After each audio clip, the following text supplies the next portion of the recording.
자, 세 번째로 아벨의 제사는 우리가 잘 아는 내용이에요. 제물뿐만 아니라 삶 전체를, 아벨 자신을 드리는 예배였어요.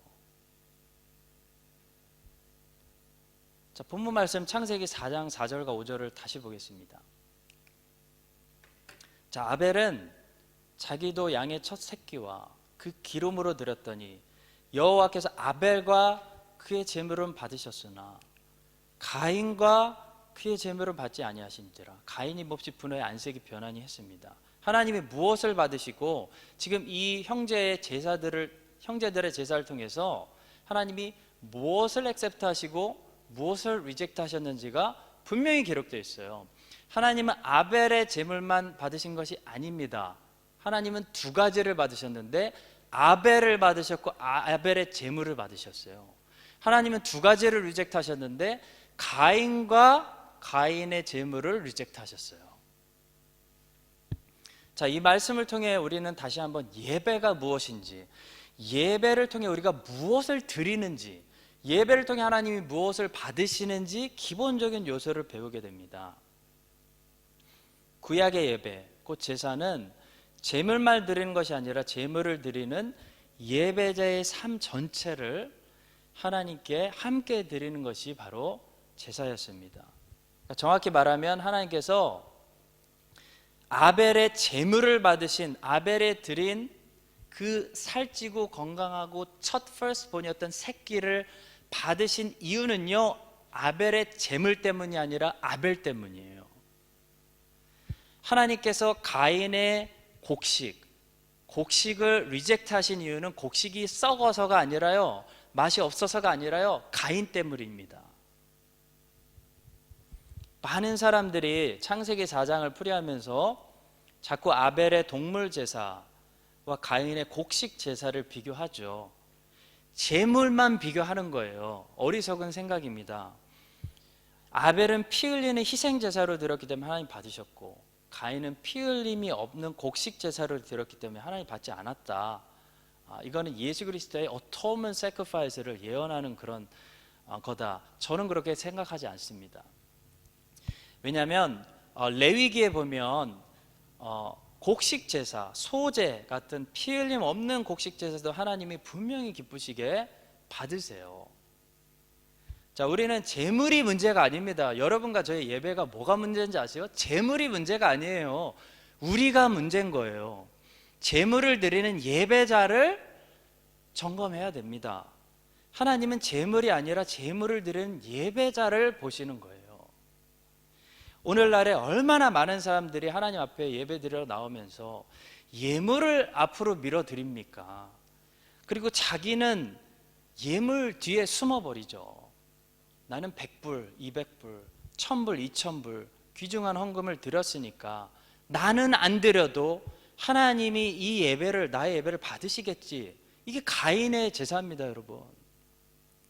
혹은 찬양팀으로 섬기는 분들, 나는 찬양팀으로 멋지게 봉사해서 멋진 찬양을 올려드렸으니까 나는 안 드려도 내 삶은 어찌해도 하나님이 나의 찬양의 제사 받으시겠지 생각할 수 있다는 겁니다.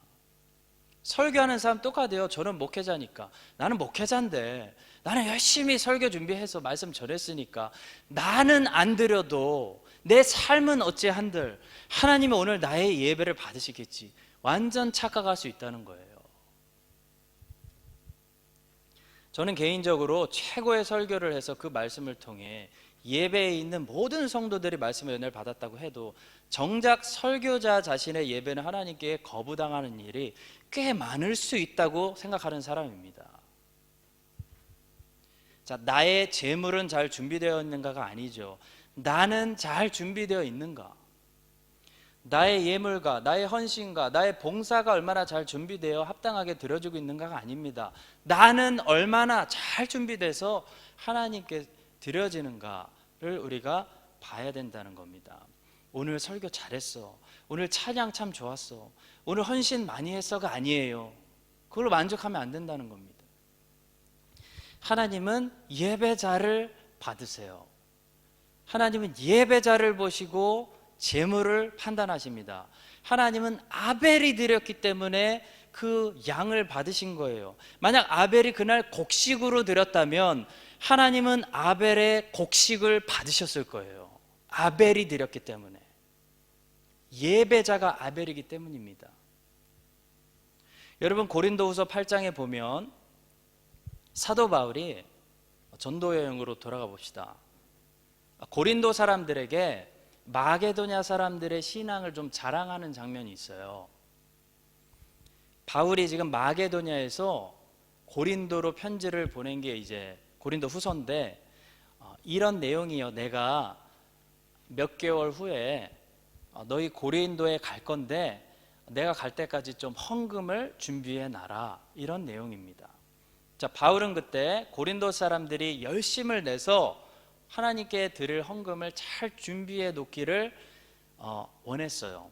그래서 마게도냐 사람들이 얼마나 헌금을 잘 준비했는지, 내가 마게도냐에서 얼마나 큰 헌금을 받았는지 먼저 말해줌으로써 고린도 사람들을 챌린지하고 좋게 자극시키기 원한 거예요. 자, 그때 바울이 고린도 사람들에게 마게도냐 사람들이 어떤 자세로 하나님께 예물을 드렸다고 설명했는지 나오는 장면이 고린도후서 8장 5절의 말씀인데 우리가 주목할 필요가 있습니다.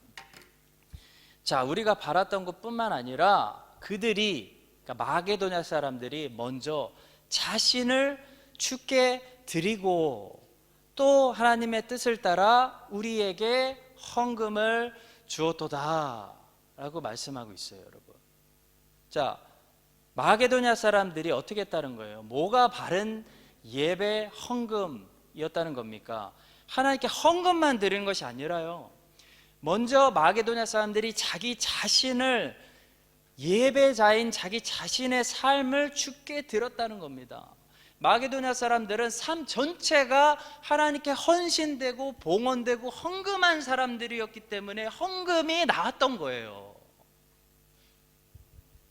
여러분, 예물을 드리기 전에 먼저 나를 하나님께 드리는 거, 이것이 진정한 헌금입니다.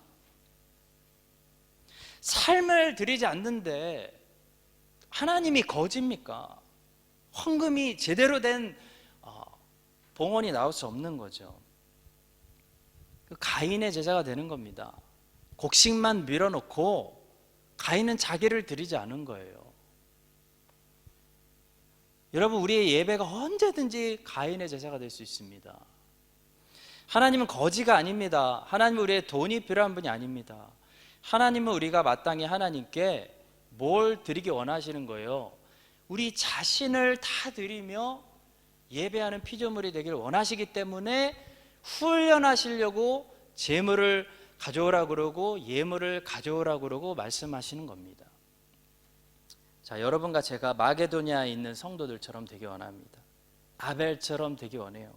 우리 자신을 먼저 우리의 예물보다 앞서서 우리가 드린 헌신, 은사, 봉사, 헌금, 이거보다 우리 자신을 먼저 헌금으로 하나님께 드릴 수 있는 진정한 헌신자들이 될 수 있기를 예수님의 이름으로 간절히 축원합니다.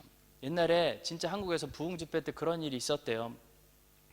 헌금 주머니를 이렇게 다 돌리는데 어떤 중고등부 학생이 헌금 이렇게 다 돌린 다음에 헌금 주머니 이렇게 봉헌하러 앞으로 헌금위원들이 나오잖아요. 근데 따라 나오는 거예요, 얘가. 그래서 목사님이 야, 왜 따라 나와? 너 들어가 했더니, 목사님, 저는 제 삶을 드립니다, 하나님께 하고 따라 나왔다는 거예요. 우리 따라 나오세요, 한번. 너무 멋있잖아요. 내 삶을 드린 거, 그게 진정한 헌금입니다.